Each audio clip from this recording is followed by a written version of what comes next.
Marmelada de banana, bananada de goiaba, goiabada de marmelo, sítio do pica-pau amarelo, sítio do pica-pau amarelo. Fala, apicultores, tudo belezinha com vocês? Sejam bem-vindos a mais um vídeo onde nós faremos a leitura e análise ao mesmo tempo do livro do Christopher Vogler, A Jornada do Escritor. Mais uma vez, sejam bem-vindos. Para quem quiser conversar comigo, eu vou deixar aqui os meus contatos. Quem quiser conversar comigo, eu vou deixar aqui o meu WhatsApp, que é 99982 0768. 99982 0768. Então, se você quiser tirar alguma dúvida comigo, sinta-se à vontade para conversar comigo e a gente bater aquele papo legal, né? Falar sobre escrever, sobre roteiro, sobre escrita, personagens, ambiente, falar sobre gêneros, tipos textuais e gêneros literários. Eu estou à disposição, viu, gente? Então, se me dão licença, eu vou desabilitar aqui a câmera do celular para não atrapalhar aqui durante o vídeo, beleza? Então, vamos que vamos, pessoal. Deixa eu desabilitar aqui a webcam, tá bom? Espera aí. Bem, hoje nós vamos fazer a leitura do chamado A Aventura. O chamado A Aventura, que conforme nós vimos no livro 1, ou seja, como se fosse praticamente o primeiro capítulo, é quando o herói, ou seja, o protagonista, ele é chamado para a aventura, para viver digamos assim, o romance, não é? Para viver uma jornada, é, uma jornada mítica ou mística, certo? Para viver algo, vivenciar algo, para adquirir experiência. Então, preparados? Preparadas, crianças? Vamos lá! Gente, eu vou aumentar aqui o volume da minha voz para ficar uma leitura mais complementar, certo? Nos outros vídeos eu estava percebendo que eu estava com uma voz um pouco meio que distante, sabe? E fica desagradável, principalmente para quem quer aprender aqui sobre o que nós estamos fazendo a leitura. Então vamos lá, pessoal. Chamado à aventura. É dinheiro, aventura e fama. É a maior emoção da vida. E uma longa viagem marítima que começa amanhã, às 6 horas. King Kong, roteiro de James Creelman e Ruth Rose. O mundo comum da maioria dos heróis representa uma condição estática, mais instável. Ou seja, aqui já está dizendo que no começo o mundo comum, ou seja, aquele mundo monótono, chato, sem graça dos heróis, do protagonista, né, da sua história, começa estático, ou seja, não tem vida própria, não tem movimento, não tem movimentação. Mas que com o decorrer das páginas, ou seja, conforme a história vai se desenvolvendo, aí vai se tornando inércia, ou seja, movimento, vai se movimentando e ganhando vida. Então vamos continuar. As sementes da mudança e do crescimento são plantadas, e é preciso apenas de uma pequena nova energia para fazê-las germinar. Essa nova energia, simbolizada de incontáveis maneiras em mitos e contos de fadas, é o que Joseph Campbell designou como chamado à aventura. Sombras lançam-se sobre a tribo. Você ouve o chamado no roncar de nossos estômagos e no choro de nossas crianças famintas. A terra está seca e estéril, e alguém precisa ir além do território familiar. Essa terra desconhecida é estranha e nos amedronta, mas cresce a pressão para se fazer algo, assumir alguns riscos para que a vida possa continuar. Uma figura surge da fumaça do acampamento, um ancião da tribo que aponta para você. Sim, você foi escolhido como buscador e chamado para começar uma nova missão. Irá arriscar a sua vida para que a da tribo possa prosseguir. Aí vamos para o tópico aqui, pessoal. Coloque a história em movimento. Olha só que coisa interessante. E o que significa colocar a história em movimento? Lembra-se que no mundo comum, de acordo com o pensamento aqui do autor,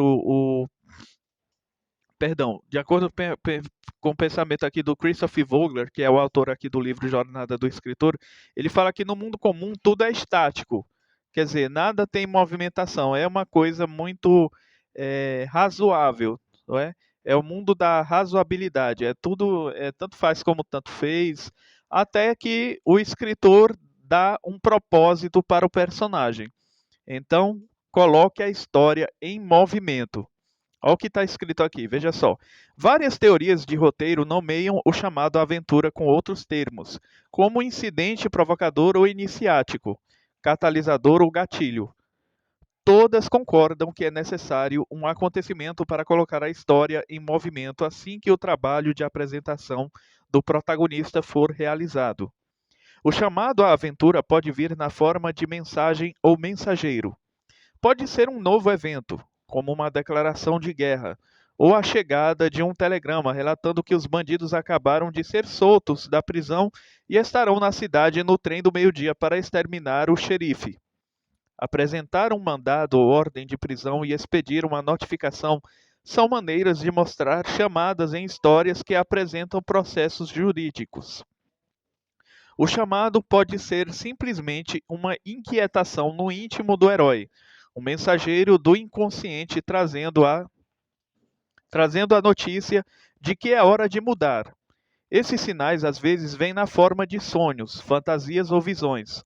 Roy Neary, em Contatos Imediatos do Terceiro Grau, recebe o chamado na forma de imagens apavorantes da Torre do Diabo, que emergem de seu subconsciente.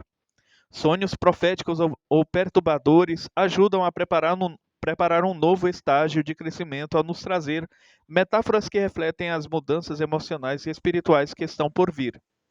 O herói pode apenas ficar cheio das coisas do jeito como elas estão. Uma situação desconfortável agrava-se até que a gota d'água o empurre para a aventura. Joy Buck, em Perdidos na Noite, simplesmente ficou farto de lavar pratos num restaurante e sente o chamado crescer dentro de si. Então, ele parte para a aventura. Num sentido mais profundo, a necessidade humana universal o impulsiona, mas aquele último dia miserável no restaurante é necessário para dar o último empurrão. Então, nós aprendemos aqui, pessoal, que nem sempre o protagonista, ou seja, o herói ou o principal personagem da nossa trama, nem sempre ele atende ao chamado. Às vezes é necessário acontecer alguma coisa dramática, alguma coisa drástica, cataclísmica, algum drama para que ele se mobilize a favor de si mesmo. E a partir do momento que ele se mobilizar a favor de si mesmo, é a partir daí que ele vai em busca de alguma coisa. Em busca do tesouro, em busca de uma libertação, em busca da vitória, em busca de uma batalha, de uma guerra, em busca de um emprego. Não é?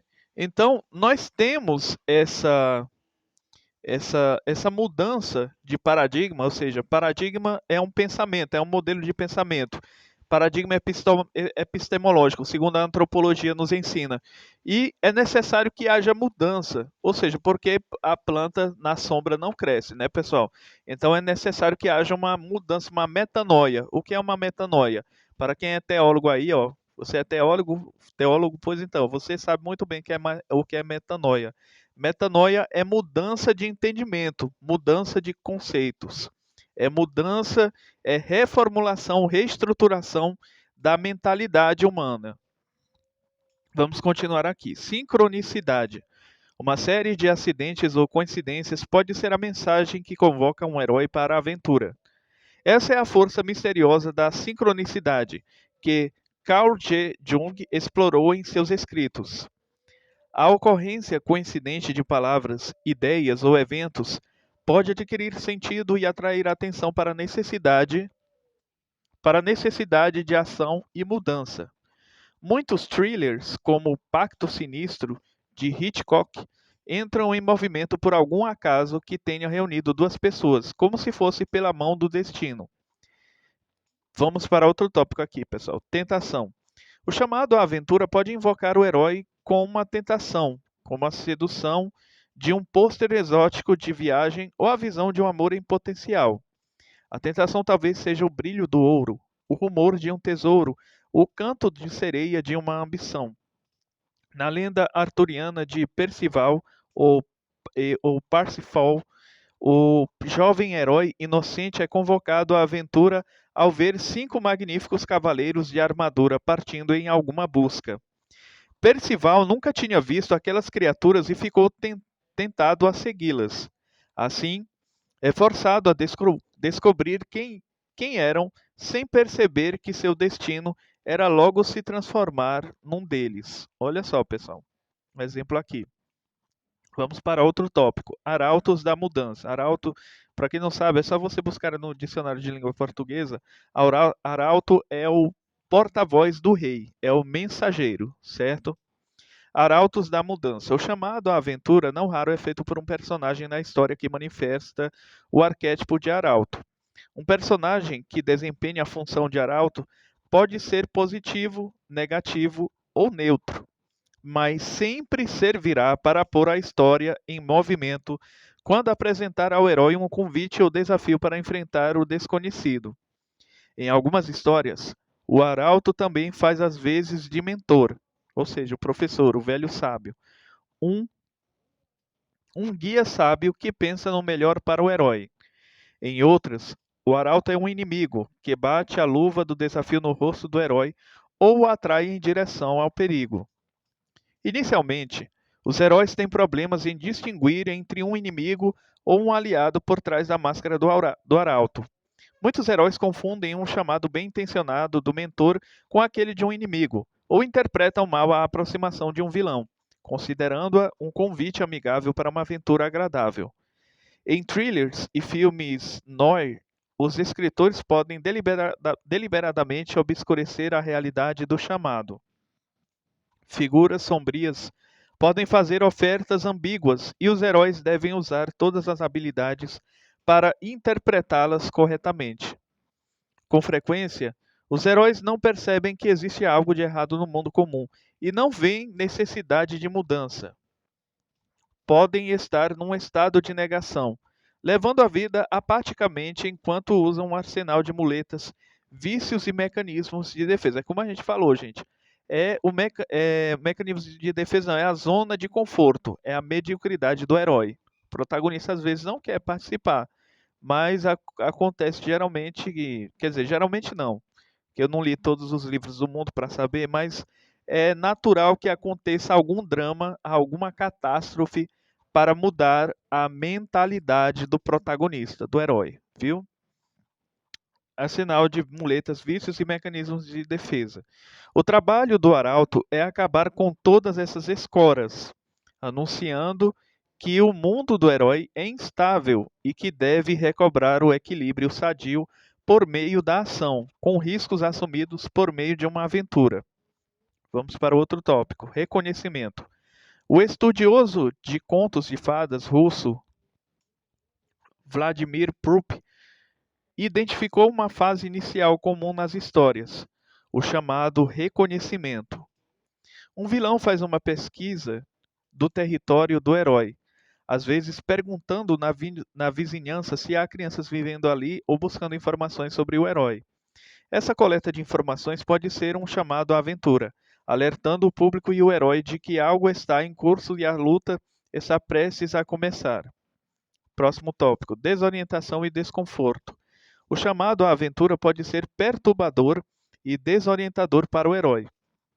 Os arautos às vezes esgueiram-se até ele, surgindo com uma aparência para ganhar sua confiança e, em seguida, mudando de forma para entregar o chamado. Alfred Hitchcock apresenta um exemplo potente desse recurso em Interlúdio. Aqui, a heroína é uma garota riquinha, interpretada por Ingrid Bergman, cujo pai foi sentenciado por ser espião nazista. O chamado à aventura vem de um arauto na forma de Cary Grant, que interpreta um agente norte-americano que tenta recrutar sua ajuda para se infiltrar no círculo de espiões nazistas. Primeiro, ele entra na vida da protagonista fingindo ser um playboy interessado apenas em bebidas, carros velozes e nela.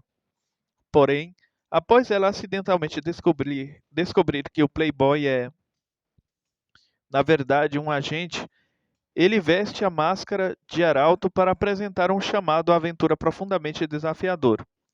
Ingrid acorda na cama, sentindo a ressaca da noite anterior. Grant, em pé na porta, ordena que ela tome uma bebida efervescente para acalmar o estômago. Não tem um gosto bom, mas ele a faz beber de qualquer forma. A bebida simboliza a nova energia da aventura, que tem gosto de veneno se comparado aos vícios com que a garota está acostumada, mas que, no fim das contas, será um bom remédio para ela. Nessa cena, Grant se recosta no batente da porta. Sua silhueta parece a de um anjo sombrio. Do ponto de vista de Ingrid, esse arauto poderia ser um anjo ou um demônio. A possibilidade demoníaca é sugerida pelo nome, revelado pela primeira vez como Devlin, muito próximo da palavra inglesa devil, demônio. Quando ele entra na sala para entregar o chamado à aventura, Hitchcock o segue numa tomada com ponto de vista vertiginoso, que reflete o estado de ressaca da heroína enquanto ela está na cama. Grant parece caminhar no teto. Na linguagem simbólica do filme, a tomada expressa a mudança de posição de Playboy para arauto e seu efeito desorientador sobre a heroína. Grant entrega o chamado, uma convocação patriótica para que ela se infiltre no círculo de espiões nazistas. Quando, quando apresenta o chamado, Grant é, pela primeira vez, visto na posição vertical e sob plena iluminação, representando o efeito de sobriedade do chamado sobre a personagem de Bergman. Enquanto conversam, uma presilha de cabelo no formato de uma coroa desliza da cabeça de Ingrid, revelando que sua existência de conto de fadas como princesa iludida e viciada precisava acabar. Ao mesmo tempo, na trilha sonora, ouve-se o apito distante de um trem saindo da cidade, sugerindo o início de uma longa jornada. Nessa sequência, Hitchcock usou todos os elementos simbólicos à mão para sinalizar que um grande limiar de mudança está se aproximando. O chamado à aventura é desorientador e desagradável para a heroína, mas necessário para o seu crescimento. Pessoal, só parando aqui para fazer uma reflexão, olha, eu acho, antigamente, antes de eu ter contato com o Cineclube, que me foi apresentado pelo meu amicíssimo amigo Marcos Coelho, eu achava que assistir filme era uma bobagem, que era só para passar o tempo, era só uma distração. Mas com a chegada do Cineclube e a gente fazer análises críticas sobre determinados filmes brasileiros, ou seja, nacionais e internacionais, eu passei a perceber de forma gradual, ou seja, aos pouquinhos eu fui percebendo que assistir filme é como ler um livro. Porque todo filme, na verdade, ele procede de um roteiro. Tem que ter um roteiro por trás. Até o documentário tem roteiro por trás. Tem que ter uma sequência bem organizada, uma estrutura organizacional. Então, qual é a minha conclusão a respeito do cinema? Que por mais reles, por mais ridículo que seja um determinado filme, mas determinadas cenas, embora sejam colocadas de forma banal, sejam cenas banais no filme, mas o que se faz, a construção de uma cena, não é meramente pelo acaso. A produção, eu não entendo nada disso não, eu estou só falando do pouco que eu entendo sobre cinema. A produção, os produtores, certo? A direção artística, o diretor, certo? O cameraman, ok? Os tapes, o roteiro, nada disso é por acaso. Tudo tem um propósito direcional. Não pense que uma cena, principalmente desses filmes que viraram blockbusters, né?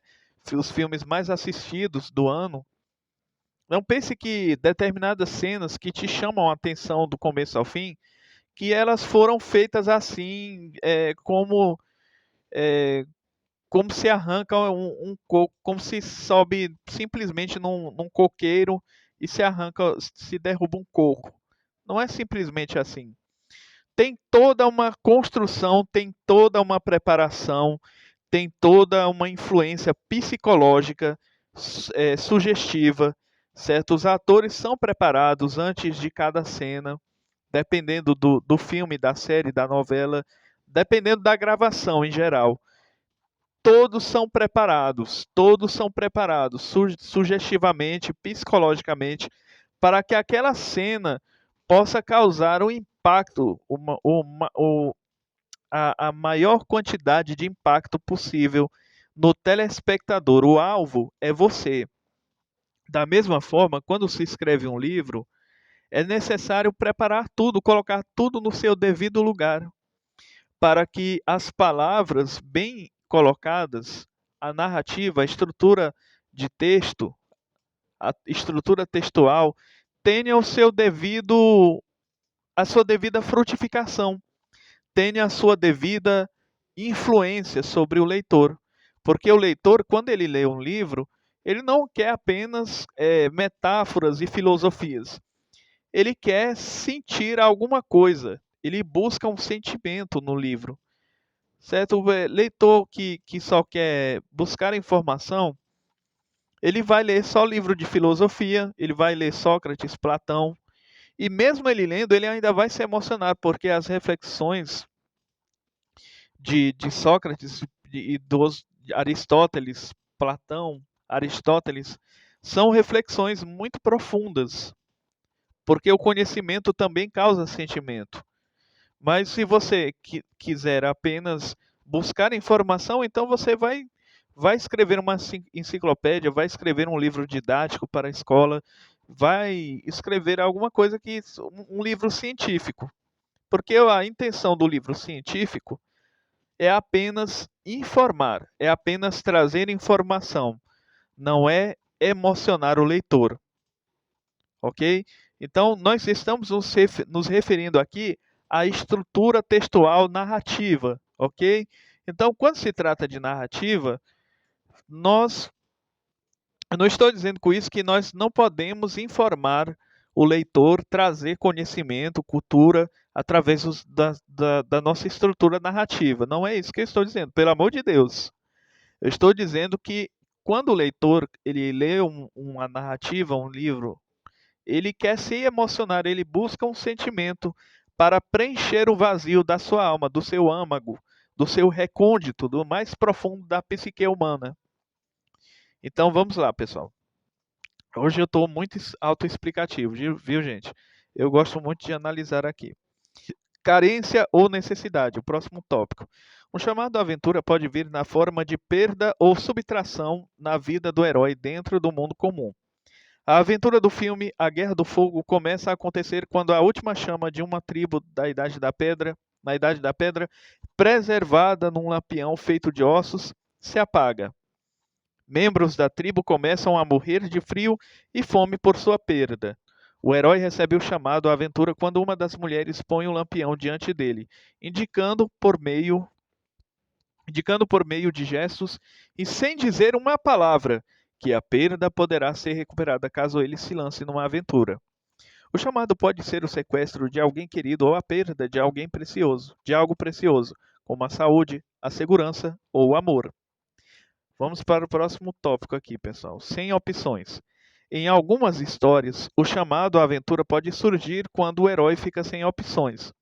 Os mecanismos para lidar com a situação não funcionam mais. Outras pessoas começam a ficar fartas do herói, ou então ele é colocado em problemas cada vez maiores, até que a única saída seja saltar para dentro da aventura. Em Mudança de Hábito, a personagem de Whoopi Goldberg testemunha um assassinato e é forçada a fugir e se disfarçar de freira.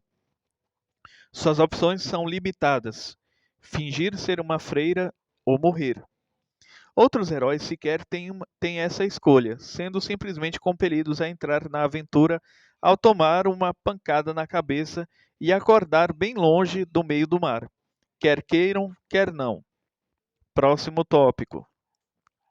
Avisos para os heróis trágicos. Nem todos os chamados à aventura são convocações positivas para uma aventura excelente. Eles também podem ser avisos perigosos do destino para heróis trágicos. Em Júlio César, de Shakespeare, um personagem grita o alerta: Cuidado com os idos de março. Em Moby Dick, a tripulação é alertada por um velho louco de que a aventura se transformará num desastre. Mais que um chamado, à espera do chamado. Gente, só parando para refletir aqui, eu não sou babão do William Shakespeare, não, porque para mim são contextos diferentes, são épocas diferentes. Para mim, o maior escritor é Machado de Assis. Mas nem por isso eu deixo de respeitar o William Shakespeare, até mesmo porque ele era dramaturgo. E Machado de Assis também era dramaturgo, ele também escrevia roteiro para teatro. O William Shakespeare, ele foi o divisor de águas, que foi o precursor de uma nova era literária. Então, o William Shakespeare, dificilmente você lê uma, uma peça teatral dele, uma dramaturgia dele, como A Tempestade, O Mercador de Veneza, Sonhos de uma Noite de Verão. Dificilmente você lê um conto do William Shakespeare e você não. Romeu e Julieta, e dificilmente você lê um conto do William Shakespeare e você não se identifica com os personagens. O William Shakespeare, ele era muito profundo no que ele escrevia, não é? Eu acho que ele merece ser exaltado nesse sentido aí, porque a inspiração dele, de fato, era uma inspiração divina e ele exerceu muito bem o papel como escritor e dramaturgo. Mas continuando, vamos lá. Chega de babação e vamos continuar aqui com a leitura.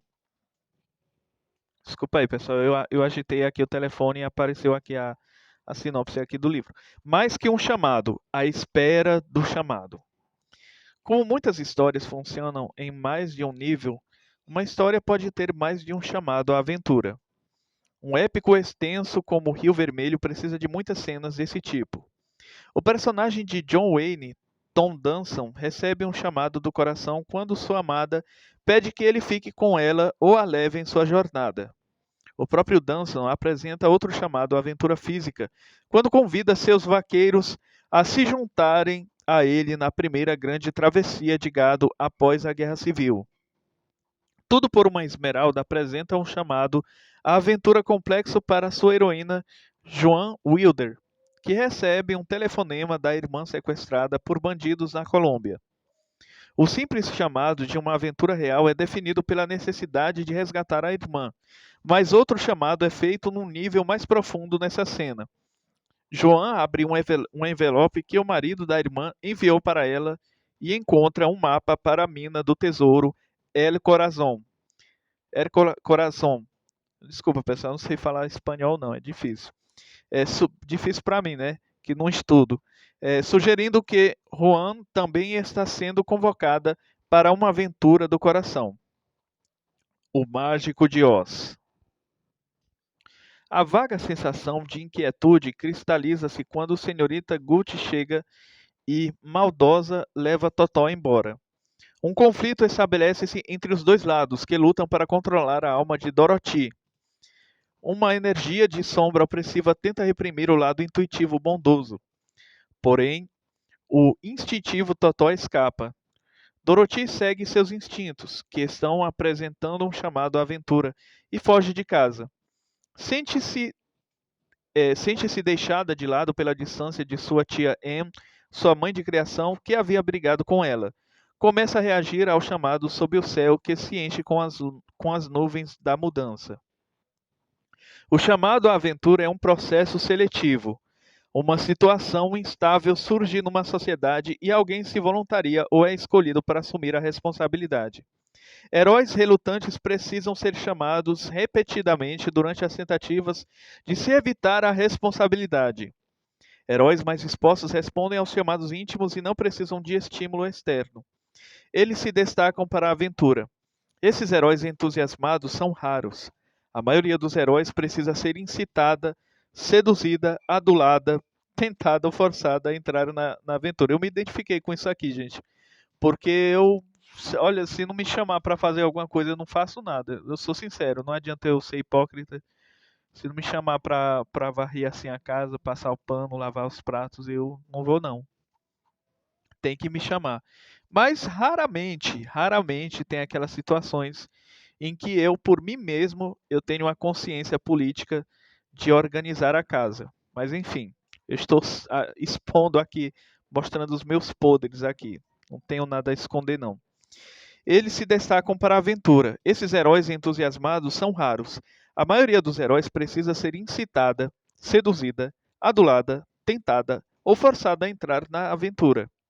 Grande parte dos heróis causa boas brigas e nos diverte com seus esforços para escapar ao chamado à aventura. Essas lutas são trabalho do herói relutante ou, como Campbell chama esse estágio, a recusa do chamado. Isso se chama a recusa do chamado, ou então renegação aventureira, como eu acabei de reformular. Acabei de sair da minha cabeça instantaneamente, pessoal. Renegação aventureira é quando o personagem, o protagonista, se abdica da aventura, do chamado aventura. Perguntas sobre a jornada. Eu acho que a gente já está chegando ao final desse tópico aqui, pessoal, mas vamos continuar. Gente, é muito. Rapaz, esse livro, cara, é o livro mais rico que eu já encontrei até hoje. No sentido de escrever narrativa, sim. O Christopher Vogler, ele foi um instrumento de Deus tremendo, porque ele está nos ensinando a exercer a profissão de escritor da maneira correta, gente. Então acho que o cara merece esse reconhecimento. O cara se dedicou, estudou para escrever uma coisa. E ele tá formulando perguntas que são interessantes para a gente pensar e repensar a nossa escrita literária, a nossa, a nossa escrita criativa. Então, o cara ele está nos oferecendo um conteúdo muito bom. Pena que eu seja pobre, viu? Porque se eu fosse rico, eu acho que eu já tinha comprado uns 3 ou 10 livros dele só para distribuir. Eu ia fazer um curso de escrita criativa, uma oficina, e eu ia distribuir o livro gratuitamente para todos os meus alunos. É uma pena que o Brasil seja essa miséria que nós estamos vivenciando. Mas enfim, eu não estou aqui para abrir o meu coração para ninguém, não. É só uma opinião minha, viu, gente? É uma pena, porque muitos projetos poderiam ser colocados em ação e beneficiar várias e várias pessoas. Mas tudo bem. Pergunta sobre a jornada. Primeiro, qual é o chamado à aventura em Cidadão Kane? Matar ou morrer? Atração fatal? Instinto selvagem? Moby Dick? Quem ou que entrega o chamado? Quais arquétipos são manifestados pelo emissário? Olha só, pessoal, quantas perguntas relevantes são feitas aqui. Perguntas ótimas para amadurecer as nossas ideias. Muito boas. Segundo, quais chamados à aventura você já recebeu e reagiu a eles? Alguma vez já entregou um chamado à aventura a alguém? Terceiro, é possível haver uma história sem algum tipo de chamado à aventura? Você consegue pensar em histórias que não tenham chamado? Quarto, em suas histórias, faria diferença se o chamado fosse deslocado para outro ponto do roteiro? Quanto tempo é possível atrasar o chamado? Isso é desejável? Quinto, qual o lugar ideal para o chamado acontecer? Dá para prosseguir sem ele? Sexto, você encontrou uma maneira interessante de apresentar o chamado ou precisa subvertê-lo para não o tornar um clichê? Sétimo, talvez sua história exija uma sucessão de chamados.